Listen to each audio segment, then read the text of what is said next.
How you doing, everybody? Nick DiVirgilio here, and today's video is called In-Ears 102. I did a video not too long ago, In-Ears 101, about the initial use of in-ears, how to use them, different ways to get the signal to you, live situations in the studio and such. And this one, we're going to take it up a notch, and we're in Sweetwater Studio A in a recording session. And I want to show you guys how I go about getting a mix into my in-ears. And I also want to let you know that what I'm doing here in the studio will also work in a live situation as well. So let's get into the details right now.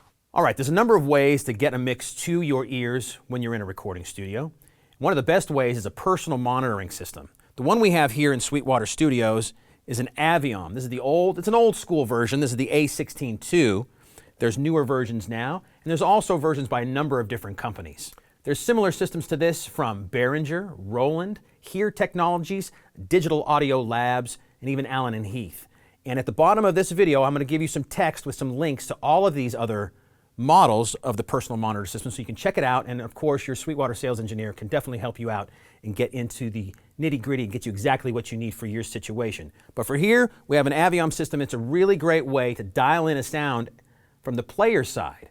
I have a lot of tracks coming from the song you just heard on the play-in, keyboards, guitars, loops, vocals, and such, and I'm able to totally make the mix how I want it, make it comfortable for me to play to, and I want to show you how that works. Just before I do that, I want to mention that what I'm doing here could easily work in a live situation. These personal monitor rigs are really great for house of worship settings, small clubs, and I have even seen them on big rock tours. I want to make sure you know, before I get into tweaking the sound here, that this isn't the only box you need in order to hear the signal. You need a receiver box in order to get all of the channels from your instruments to here.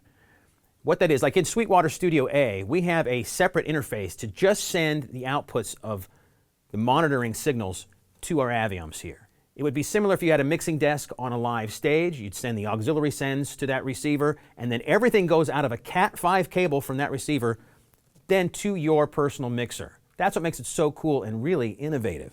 Everything goes over a single Cat5 cable. And this one has 16 different channels. It's pretty neat. That being said, let's get into how I made a mix for this particular song. First, I want to let you know that I'm using Westone UM Pro 20 dual driver in-ears. These are very cool in-ears that really isolate the sound of everything around me, and I can really hear everything clearly, all of the details of the other instruments and my drum kit. What I'm doing in here would, of course, work with all other kinds of in-ears, all the way up to the high-end pro models where you get molds made for your ears, and even just regular headphones too. That being said, here we go. First, let me show you how I have the signals lined up on the Aviom box right here. There's 16 inputs. So on inputs 1 and 2, I have my drum kit. 3 and 4 are the bass guitar. 5 and 6 are the electric guitars. 7 and 8 are the keyboards. 9 and 10 are the lead vocals, 11 and 12 background vocals, 13 and 14 are a loop from Stylus. I have a click track on number 15, and the talkback from my friend Dave Martin over there in the control room of the studios is on number 16, so I can hear him talk to me when we need to communicate. Now this box, you don't need to have all the channels in stereo. You can have them in mono and have 16 different mono signals if you want, doesn't matter. For the drum kit, it's good to have it just in stereo because everything's there. I don't need to tweak individual sounds. I could have Dave do that for me from inside the control room. The bass guitar could be on a single track, but it's on 2 now just to make it easier, and it's right up the center. I've taken the keyboard and the guitar tracks, which are 5 and 6 and 7 and 8, and put them not linked, so they're both in mono, and I can pan these things left and right or in the center. And I'm going to do that for you so you can hear that sometimes, you know, it's not like listening to a CD or a record when you're actually recording a track. Sometimes you want to have stuff separated so you can have clarity of your own instrument. Maybe it's not a good thing to have everything, the wall of sound in your ears when you're doing the recording. So having stuff panned out of the way clarifies your instrument, makes it easier for you to hear you, and you can hear everything else as well. That's what makes these boxes very cool. So now, enough of me talking, let's get into some playing. I'm going to tweak the box. You can hear exactly what my mix is like. You'll hear me turn up the volumes. You can hear me switch the panning around, and I'll start playing the drums over the top of it so you can hear what I'm hearing and what my drums sound over the top of that as well. Okay, here we go. Dave from the control room is going to hit play on the song. All you're going to hear first is the click track, and I'm going to build the mix up slowly. So I'm going to play and stop and tweak the sound and go back to playing again. until I get the mix exactly where I want it. Here we go.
So as you heard there, I was going back and forth, turning stuff up a little bit, back down a little bit.